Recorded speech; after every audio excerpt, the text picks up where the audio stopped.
لو انت ذكي او الناس دايما بتصنفك ان انت من الاذكياء، ففي مشاكل كتيرة قوي هتواجهك. اول مشكلة هتواجهك ان انت هتمل بسرعة، لان كل حاجة بتعملها بسرعة جدا، وبتعملها بشطارة رهيبة قوي، وبتهرس اي حاجة بسرعة وتجيب اولها واخرها، فدايما هتلاقي نفسك بتمل بسرعة. تاني مشكلة ان انت مش هتحب الشغل الروتيني، وهتحس ان انت مستخسر دماغك الالمازات دي في الكلام الفاضي ده، فدايما هتلاقي نفسك ان اي شغل روتيني هو بالنسبة لك كأن بيعلقوك في المروحة.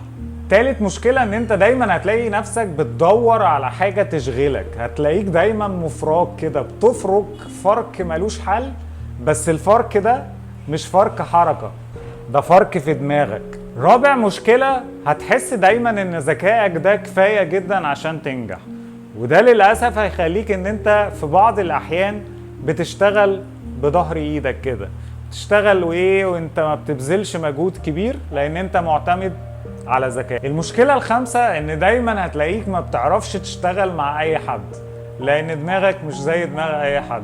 دايما هتبقى عايز الناس اللي تعلي من شغلك وتعلي من تفكيرك ومن دماغك، ودول قليلين جدا.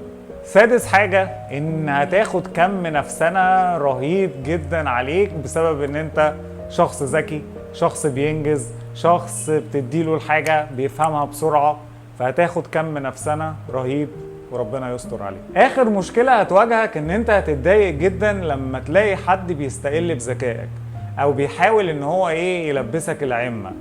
ساعتها حرفيا انت هتمرجحه.